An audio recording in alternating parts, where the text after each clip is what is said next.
You're listening to an Anazao Ministries podcast.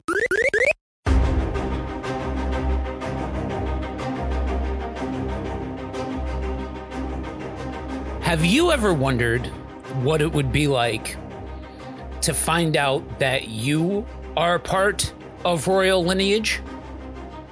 Have you been anxiously on the edge of your seat, waiting for the next review episode of the Narniad? Well, that time has come. We have another Narnia review for you guys because this is Systematic Geekology. Welcome to the show. We are your hosts. I am Joe, broadcaster, podcaster. And, you know, in theme with everything that we've got going on here, I have been nerding out ever since we started this series reviewing Narnia and Lewis's various works.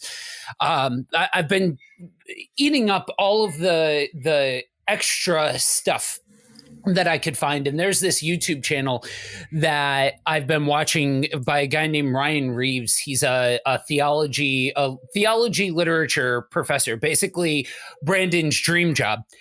And he goes through and discusses different famous authors and the theological implications and so on and so forth. And he does a whole series on the Narniad, and it has been spot on fantastic. Awesome. Well, I am Chilly Willy from Chapel Hilly, and here in North Carolina, it has been chilly. It's May when we're recording this, but man, we had to bust out the jackets on Mother's Day weekend, and it was like 50 degrees. And us North Carolinians in the spring, we put all those clothes away, but we had to get them back out of the closet because it was cold around here. I'm really excited about this episode as well, Joe, because I have a long history with C.S. Lewis and Narnia and his works, and so I'm excited to talk about our topic for today. I've been geeking out. We're recording this after Free Comic Book Day. Free Comic Book Day is the first Saturday in May, and it's a chance for you to go by your local comic book store, and they have a host of free comics they hand out. Most of those comics are like teasers or reprints or Marvel and DC and other big publishing houses kind of luring you over with some storylines that they're going to have over the summer or the big events that they have coming out. And it's just kind of fun to see. The last couple of years, they haven't been able to do this because of COVID. But my local comic store had the big tent and a bunch of creators from Marvel and DC and from like the local area who are doing their own independent comic books and writing. And so it's really cool to see that. I have the dream of one day writing a comic book or creating a comic book or graphic novel. There's ideas spinning around my head, and some friends and I are collaborating. Don't know how or when that's ever going to happen, but it's fun to talk to other creators who are actually doing it to kind of pick their brain. So that's what I'm geeking out on. It was a great Saturday and a lot of fun stuff out there to geek out on for sure.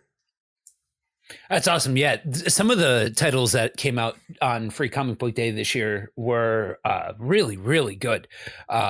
I was surprised at how good the Justice League title was that came out. Yeah, wasn't it? Like, because leading up to this event, you know, a little bit of how the sausage is made. Like, yeah, these comic book companies, Marvel, DC, others, create these events to lure you to come back in and cross over, and they're always killing off and bringing people back. But I was, you know, another DC crisis. Do we need another DC crisis? Do we need another multiverse crisis? And do we need to kill off old characters just to bring on new characters? Like, here we go again, you know, deja vu with comic book stuff. But then I read that issue too, and I was like, this is really good. The art's really good. The way they explained it, I'm like, okay, I'm going to check this out. I'm not going to pass this one by. You got me. You got me. You did your job. Yeah, it helps that I'm a very big fan of Joshua Williamson's work. I think that his run on The Flash was one of the seminal runs for The Flash. So his name on a project goes a long way for me. So this week, like I mentioned, we are talking about Prince Caspian. That's the next one in our series, and to catch up on the rest of what we've been doing, you can find all of the shows on all of the places. Same place that you found this. And to chime in on your thoughts, you can check out our Facebook page and our Facebook group, Priests to the Geeks, and cut it up with the rest of the community, as well as checking out our additional Lewis related content over at patreon.com/systematic geekology. And you get the added benefit of helping us keep the lights on. To crack into this, it's been a fun experience getting a chance to sit across from what has turned into a rotating door of other hosts as we've gone through the review of the Narniad. And we've started off each one of these episodes in this same kind of way. So I'll ask you, Will, what was your first interaction with this story, with the Narniad, etc.?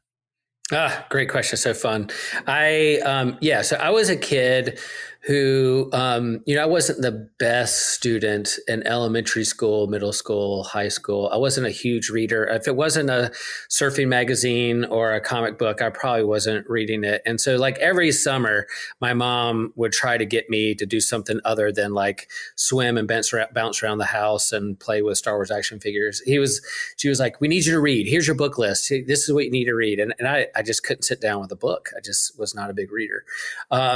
But I do remember her bringing me into my church library when I was in elementary school and said, let's go around here. There's a library here. Let's look around. And I remember seeing kind of the 70s kind of collected volumes of the Narnia series 1 through 7. And I remember, seeing on the cover, a lion and kids dressed in armor and some guy with a sword swinging at like a chair. And I was like, what is this? The silver chair? What is this?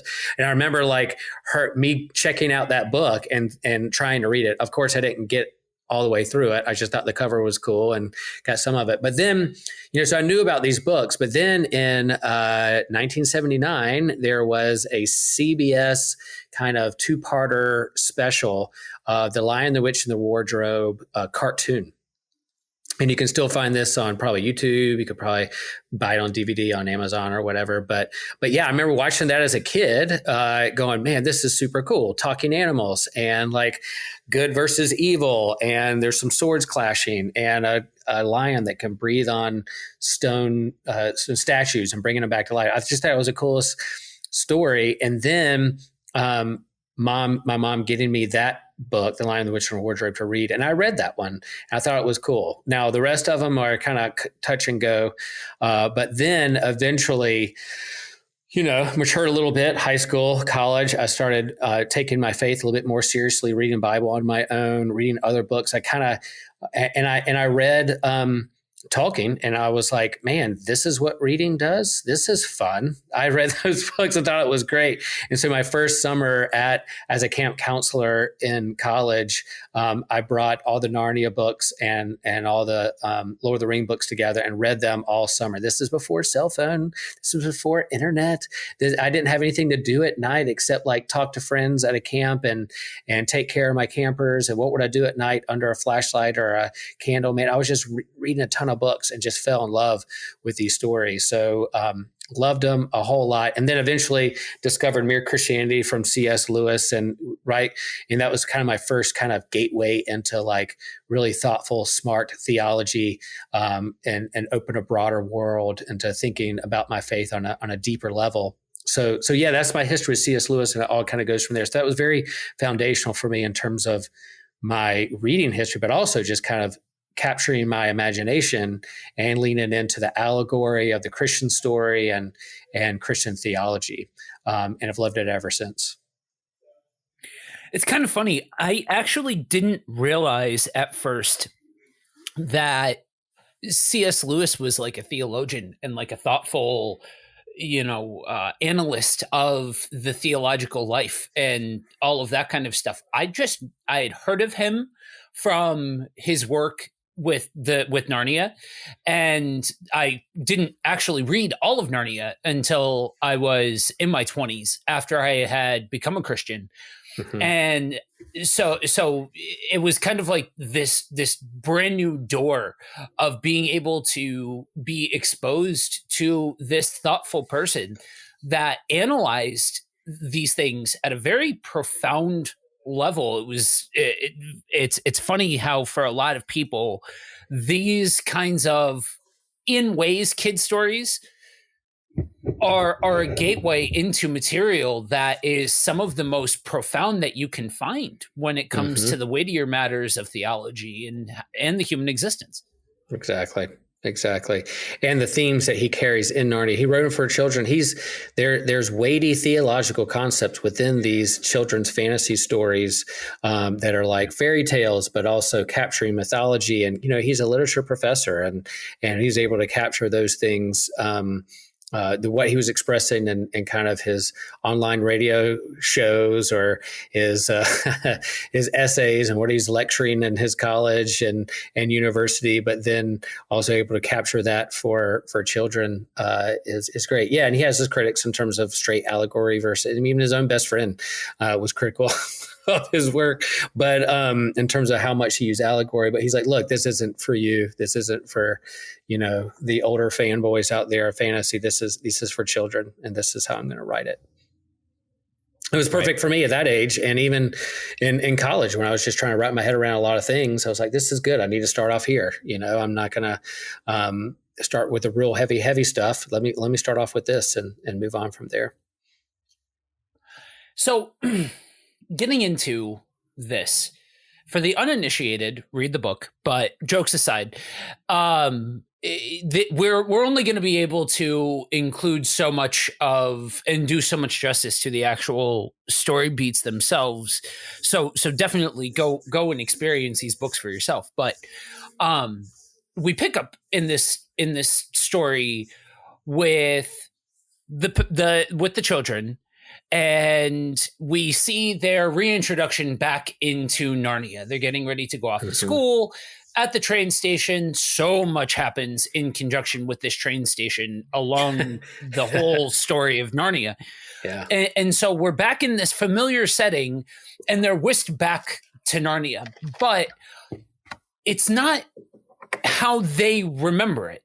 It's they're brought into the wreckage of this castle, and they slowly realize, well, this was Cair Paravel. This is where they ruled from, where they called home. And from that point, you start to realize, man, things have changed. A long time has passed, and things are not what they used to be, to the point where everything that they knew is kind of known as old Narnia, the old Narnians, and things like that. And you see their progress into seeing what life has become, because the time scale from our reality to Narnian reality is vastly different. So ages have passed since the last time that they were in Narnia by Narnian time.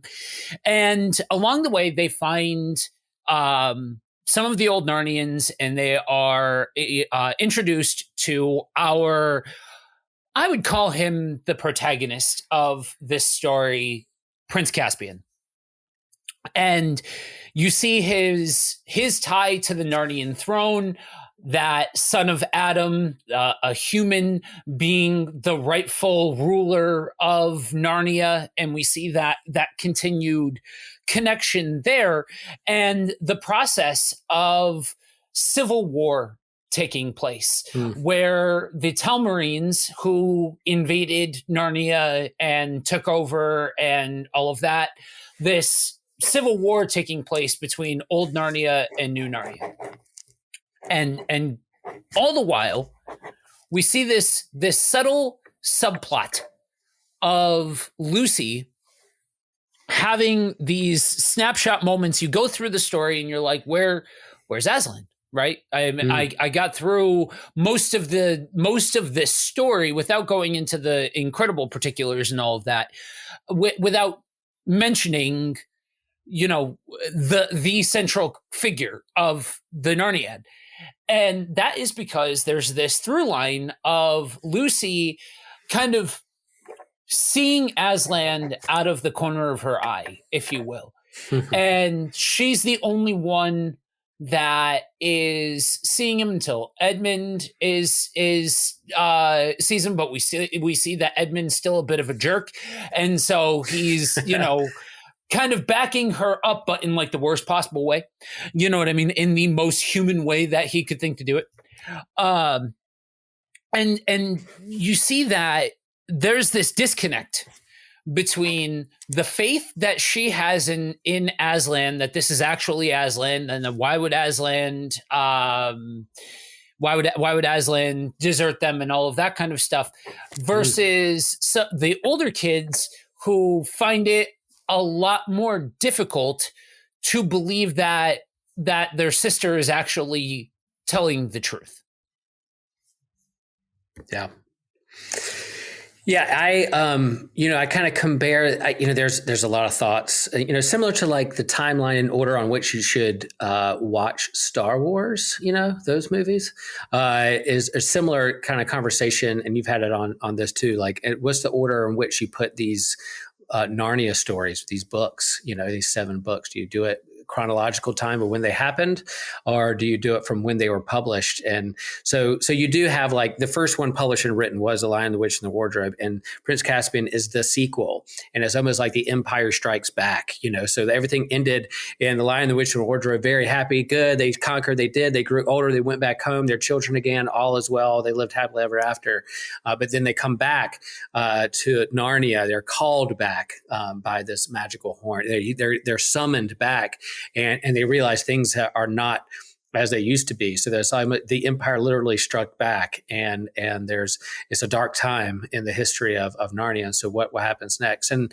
so you read this book, Aslan's all over The Lion, the Witch, of the Wardrobe, big part is there, but then you get Prince Caspian, he's not there as much. And so I kind of compare it and think about the Gospels to like the book of Acts in the New Testament, where you have Jesus is all over, of course, the Gospels, but then you get the book of Acts. It's now he's there a little bit, but then it's now the apostles' turn to continue Jesus's ministry, and Jesus is there. The Holy Spirit is there. He makes his appearance at the corner of their eye. They see Jesus' hand at work among all these things, but really it's through them that Jesus is leading them. And so this story has that too. It's like, where is Aslan?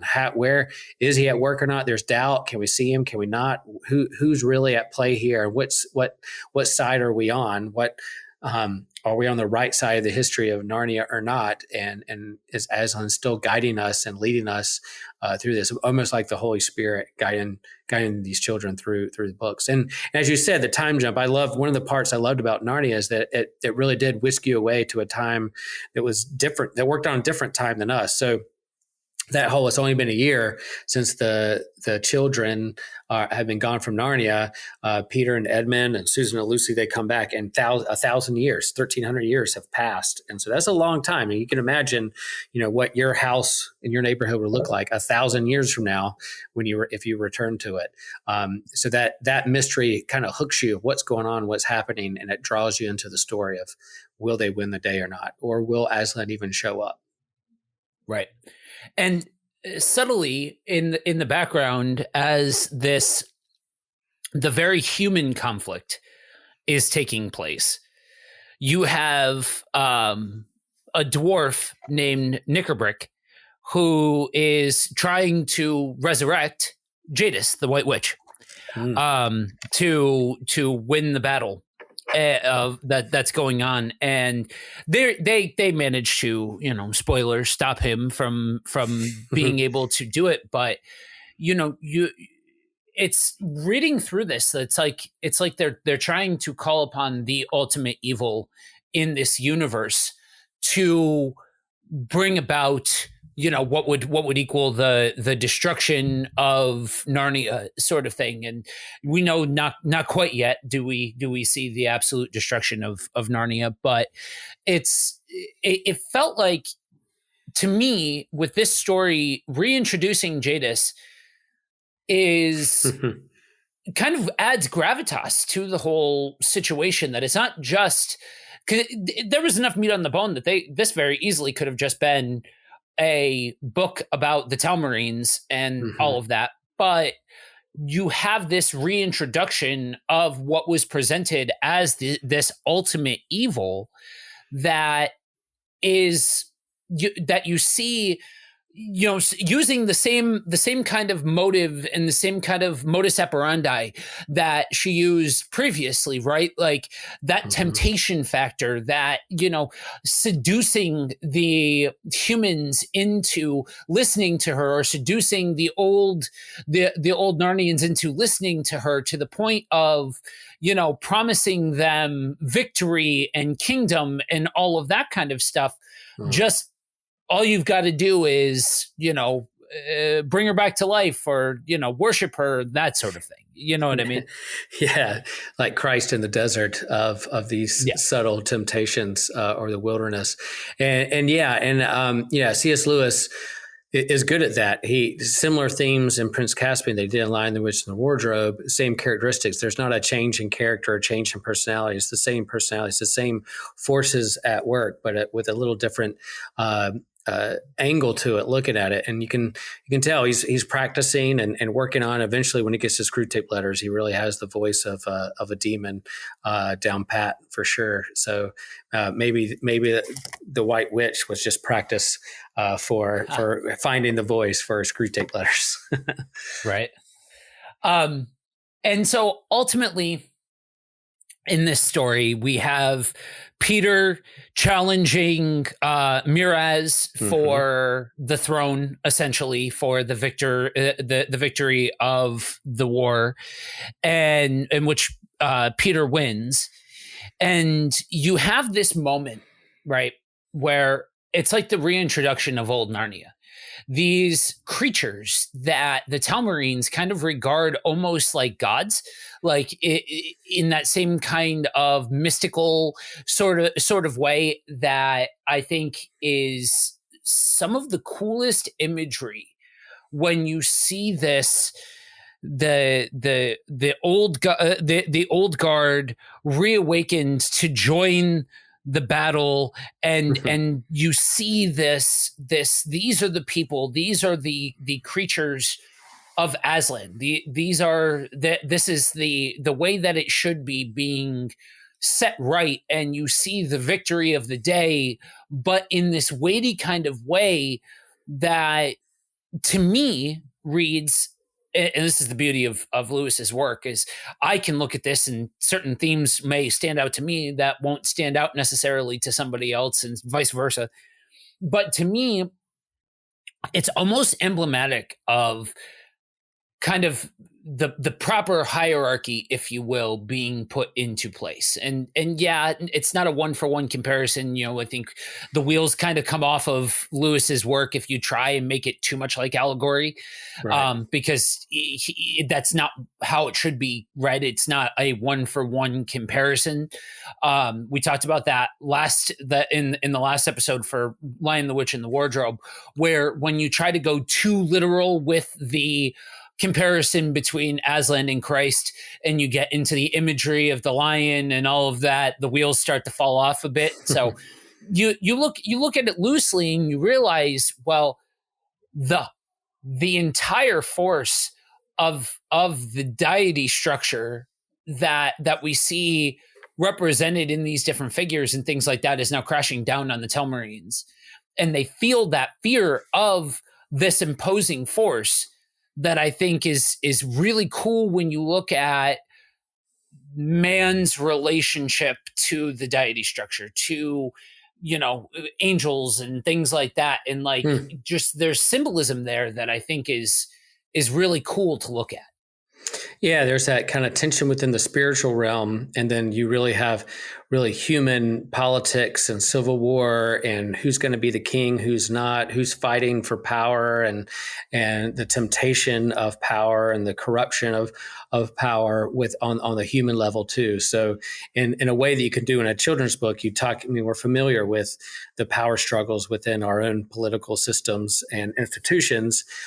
You see that kind of played out in this fantasy realm, but you also have this kind of spiritual level there too. And I think it's not just the kind of physical nature of like, my own kind of how to run a neighborhood or run a institution or run a government. But man, there's some deeper things to go under the surface to talk about, like what's the posture you have, what's your governing moral compass to guide you in things. Is it Genesis, the White Witch, or is it Aslan in his realm? And it's not a strict dualism like that, but I think is there, and that temptation and who we're going to follow, what's going to guide us is a big part of this story. And then there a part, in Lion, the Witch, and Wardrobe, he awakens stone statues to come and help. And remind me, in this one, doesn't he awaken the trees and that the thing in the forest? Yeah. And so the same kind of similar. This time he's not, blowing his breath on statues to awaken them. He's in the forest, awakening the trees to come and join the battle. So there's that tension of like, who's going to help?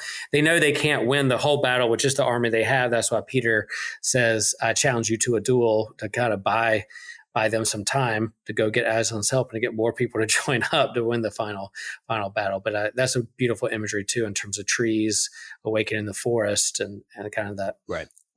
Connection with nature and creation from a Narnian point of view. Right.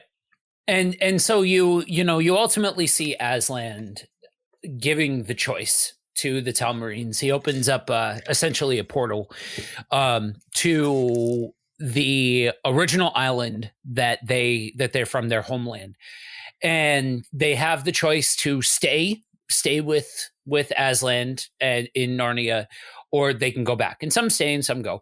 And this is where we find out that Peter and Susan will not be returning to Narnia. Right. And all of that.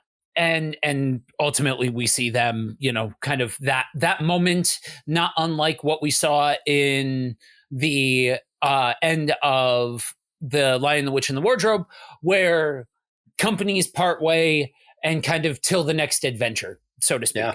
Mm-hmm. And, it's so interesting to me, this whole idea of what order do you read all of these stories in, right? Because we can talk about this in the sense of it falling in the chronological time frame of the story and kind of this, how it sits in the shadow, so to speak, of Lion, the Witch, and the Wardrobe, and where it sits in the overarching storyline of the Narniad and all of that. But take a second and realize this was book 2. Yep. Of the actual publication history, like not in the time frame. If you're reading these in the order in which Lewis wrote them, this is book number 2 behind Lion, the Witch, and the Wardrobe. Mm-hmm. And so either method you look at, either way you look at, it still kind of sits in the shadow, so to speak, of Lion, the Witch, and the Wardrobe, not unlike when you look at the way a lot of Christians view the Gospels versus the book of Acts. They're a lot more likely to quote from the Gospel or to know what you're talking about from the Gospels than to know what you're talking about from the book of Acts. But I digress. It's kind of that same similar notion here. But to me, I think that's one of the biggest travesties when you talk about this book, because you talk about this book and it's almost like you're talking about part 2 of Lion, the Witch, and the Wardrobe. And don't get me wrong, that is, if you look at the Narniad, that's the moment, right?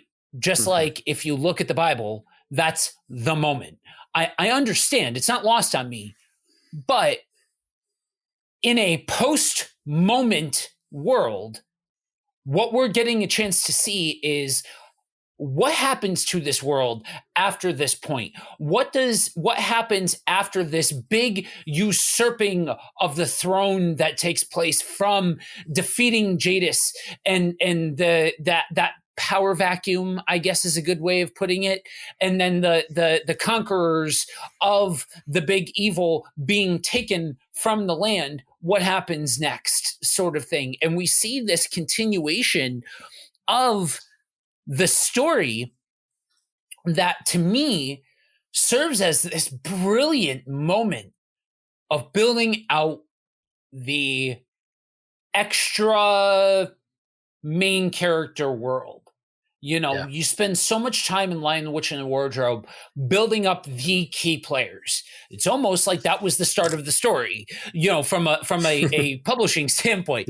So, you know, you spend that time building up Aslan and the kids and Jadis and the mythological structure, if you will, of what Narnia looks like in this big climactic moment and all of that. And so now what we're getting a chance to see is the wide angle view. What does the greater whole of Narnia look like, especially post the entire hierarchy structure, the entire governing structure being flipped on its head, you know? Yeah. And as I was kind of going back and reviewing kind of the flow of Narnia, you know, the Lion, the Witch, Wardrobe have the 4 kids, and then they come back for the sequel in Prince Caspian. And then, and they're told, like you said, Susan and Peter said they can't come back. And so there's that kind of grieving there. But then my personal, one of my favorite books in the series that we'll talk in another time, The Voyage of the Dawn Treader, only Lucy and Edmund can come back. So they do come back, and then they have their like snotty, you know, cousin, like Eustace, their cousin, their snotty cousin. And then the one after that, that's the silver chair, right? They only Eustace comes back. Right. And so that you start getting these new characters, and then you have Horace and his boy, a whole nother thing. You don't have any kids, you know, within the Hour Epiphanies. But yeah, there's progression in how the story overflows. But this particular one, Prince Caspian, holds that weight of like a return to Narnia. The time lapse is used so great. This kind of, we think about, we get nostalgia with our own history and heroes of whether it's the Bible or the Middle Ages or the pantheon of saints that we venerate in whatever tradition we're a part of. You know, think of days of old, when the good old times, when this and that. And so there is this understanding within Prince Caspian of like the old Narnia and what's happening now and what's going to be the future of Narnia. And then Prince Caspian is a part of all these stories. Like he's a part of the Voyage Down Treader. He has other roles to play in other books as he grows and becomes an old man, an old prince, an old king. He sticks around and future stories as well. So yeah, this is a great sequel. You know, I remember when the movies came out too, and what they deviated from or what they didn't, and how they captured the heart of the book or not. That's another episode. But yeah, this one, after reading, you know, Time of the Lion, the Witch, and the Wardrobe, and then reading this one next, fantastic sequel. Yeah, and I think for me, one of my favorite parts of this is there's this moment, right, where there's such a sense of desperation for resolution that you look at the way that Jadis tempts people, and like, yeah, this thing that you're after, this thing is right at your fingertips. All you have to do is this. All you have to do is bow down to me and all of that kind of stuff. And I don't know about any of y'all, but that, when I look at that and I look at what I call my come to Jesus moment, my come to Jesus moment I was desperate. I was broken. It was the moment of desperation in my life. And now, mind you, that was me knocking at the door of the greatest news that has ever been known to mankind, right? Mm-hmm. It is the source of salvation and truth and so on and so forth and all of that richness, right? So it's the good side of it. But that's the thing about temptation. Yeah. It promises all of that good stuff. It just happens to have the stick too, right? When we're talking about God, that's the carrot. You know what I mean? Yes, there's responsibility. Right. Yes, there's weightier matters. There's all of this stuff. And we could get into 301, 401 level theological conversation about all of that. But ultimately, everything that we can count on comes from the source of truth and goodness and all of that. But it has to be acknowledged that we see time immemorial this whole play of temptation because humans are desperate creatures. Yeah. We are flesh bags that are some of the most fragile things known to creation. And so the illustration of the human element so resonates with me in this story. You know what I mean? And I think in a world of giant mythological lions and all of these creatures and things that are seemingly so much bigger than our protagonists, to see it grounded in a human element, especially when you couple that with this whole idea of, okay, so you see this thing, right? Aslan came and saved the day, and you saw firsthand how grandiose the power is, how real the lion is. And now things have happened, time has passed, all of that kind of stuff. And now you're back in this situation where now you can only see the lion is no longer right in front of you. Now you can only see the lion out of the corner of your eye. What will you do?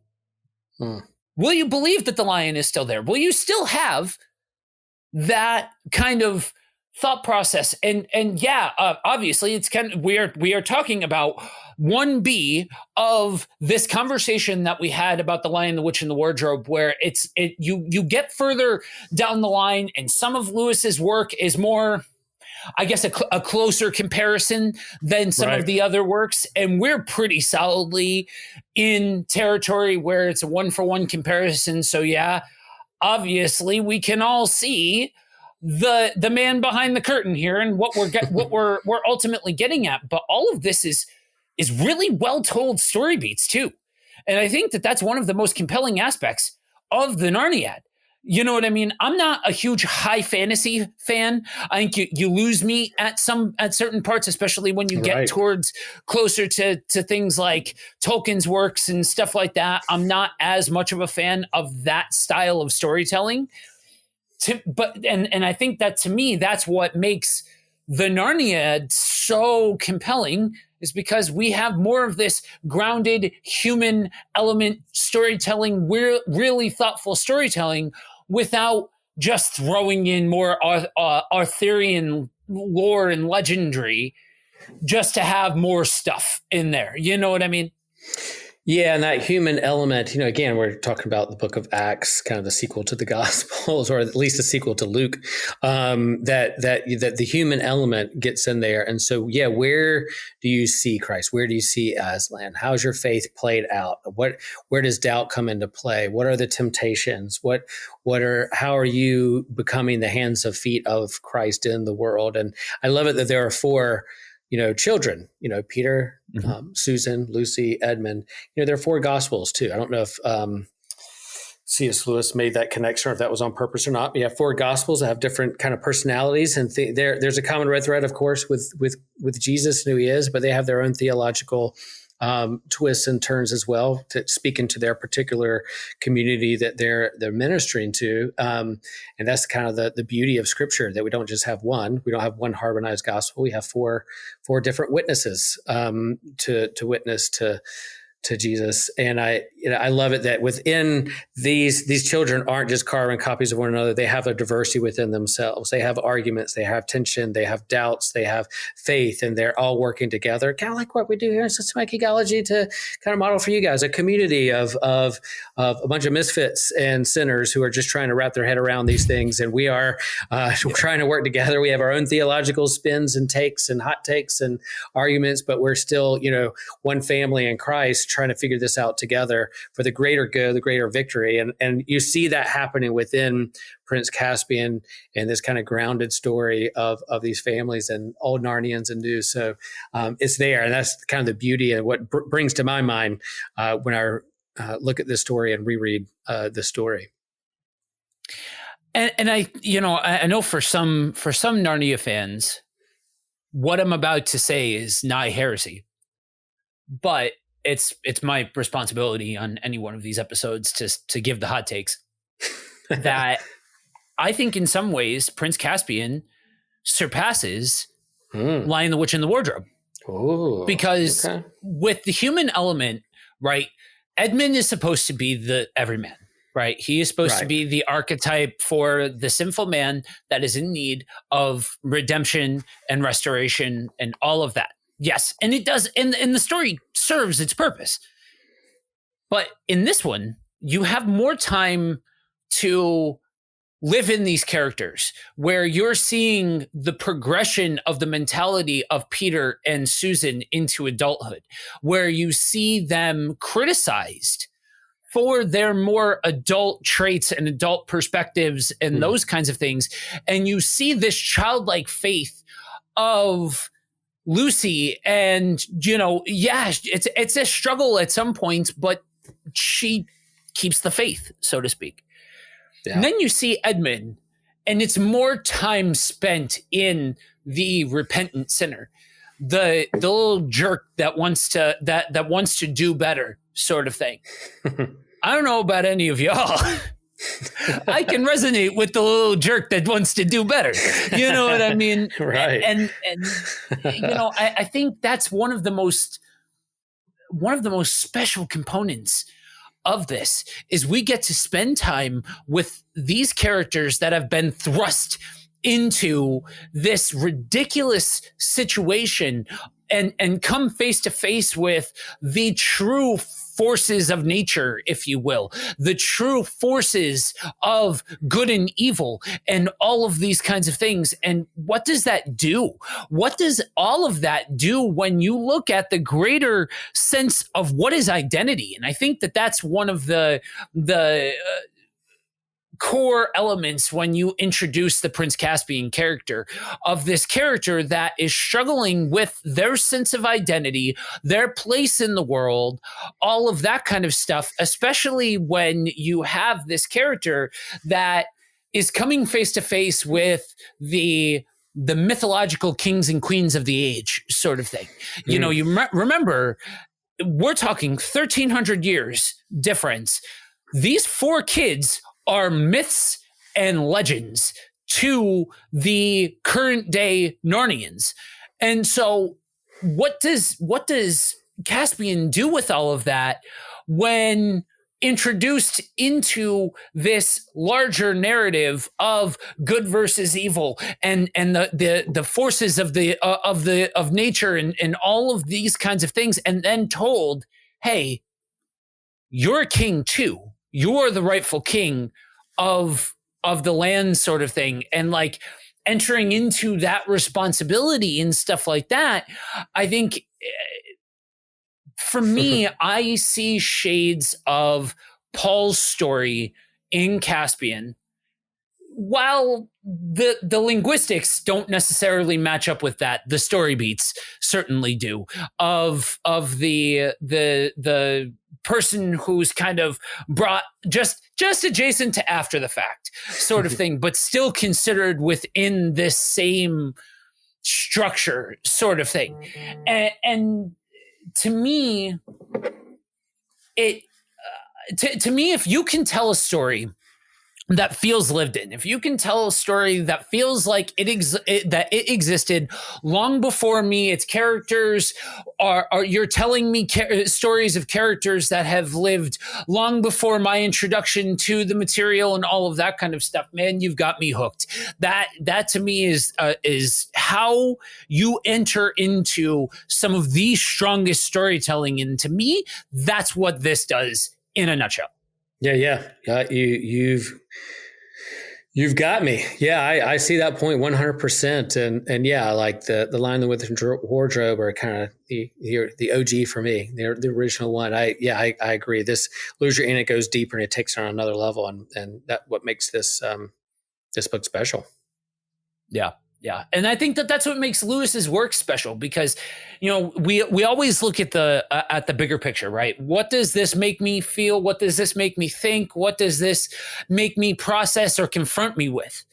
And I think when you look at this, yes, in some respects, this story is a coming of age story. It is a good versus evil story. It is straightforward in that regard.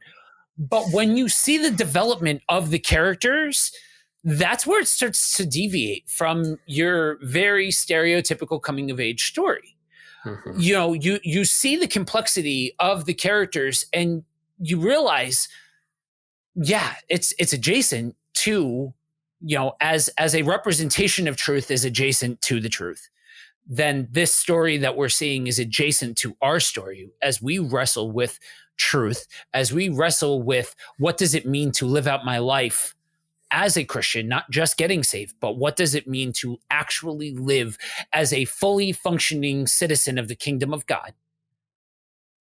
And still wrestling with temptation and still wrestling with identity and all of that kind of stuff. Because it's one thing to enter into this relationship where the sovereign one of the situation looks at you and says, rise, king or queen, rise and take your role, take your place, all of that kind of stuff.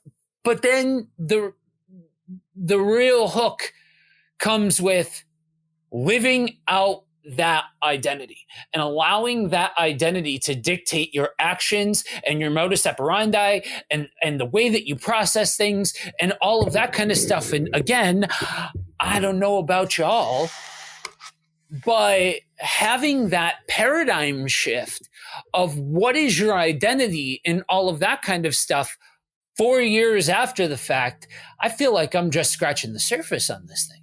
You know what I mean? And you're living your life in a way that there's the element of uncertainty. There's the element of things not being as clear from one day to the next. And so even though you've experienced these things, you've had your mountaintop experiences, you felt the real presence of God in your life, as the Pevensies have, with Aslan, but they're still, wait, where is he? Is he gone? Has he abandoned us? What do we do? Where do we place our faith in? What's going to happen next? What voices do we listen to? Are a part of real life and real faith. And I think the story captures that. But yeah, you're right. I can relate because same with my life. I feel like I have a deep faith and I have a moral compass and Christ is a part of my life. But yet there are still days when I'm uncertain, when I wrestle with uncertainty or unclarity and try to figure out which voices I'm listening to, and which direction I'm heading in. So yeah. Yep. All right. So you ready to wrap this thing up? Let's wrap it up. All right. So what recommendations do you have for our lovely listeners? Well, I do recommend that 1979 Lion, the Witch, and the Wardrobe cartoon. Is simple animation. It's definitely 70s styles cartoon on a cheap budget, but it is fun. It captures the story.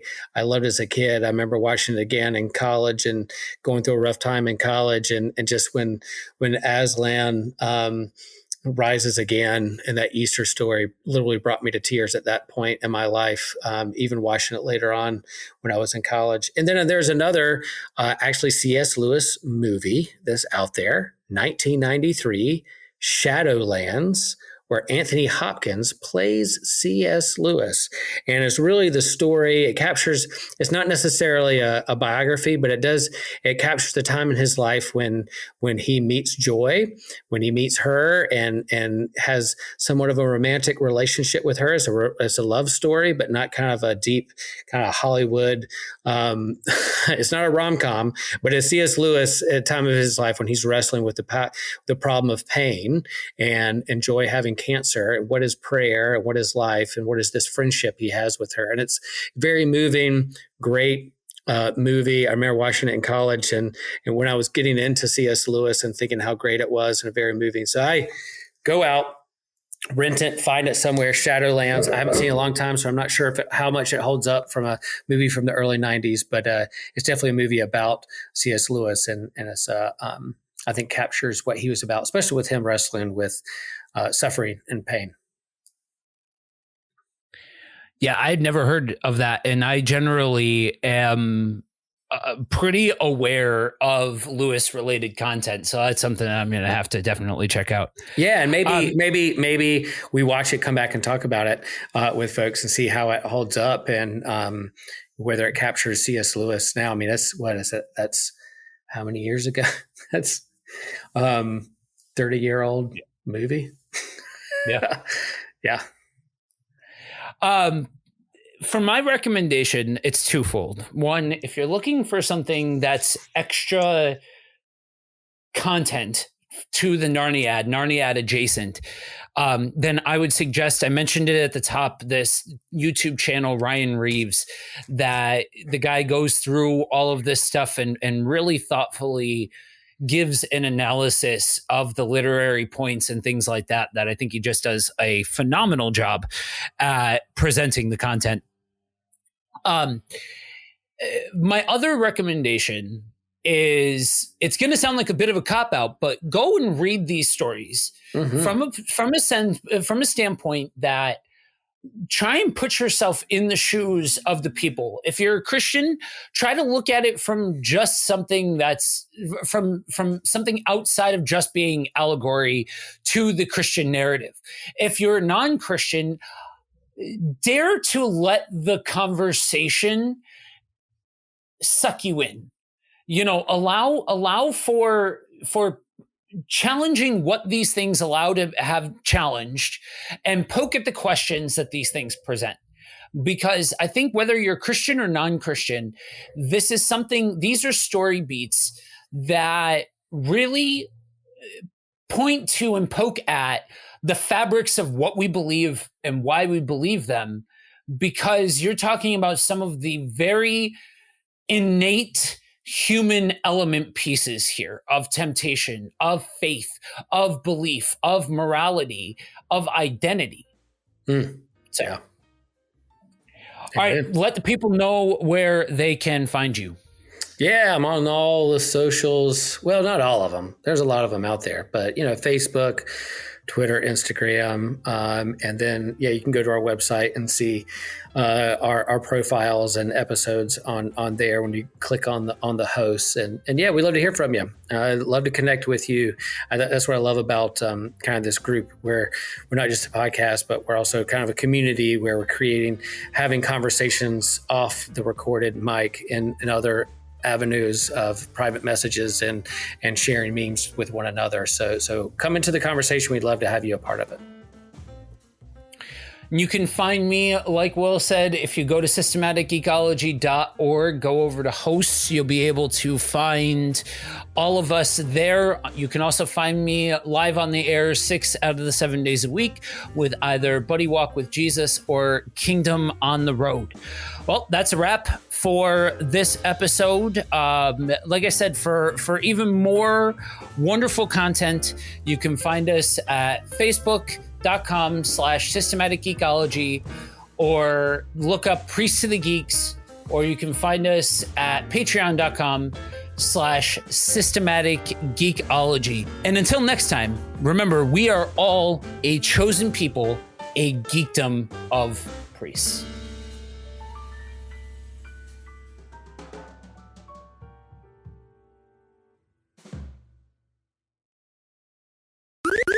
This was an Anazao Ministries podcast. If you enjoyed this show and would like to learn more about our network, be sure to check out the Anazao Ministries Podcast Network.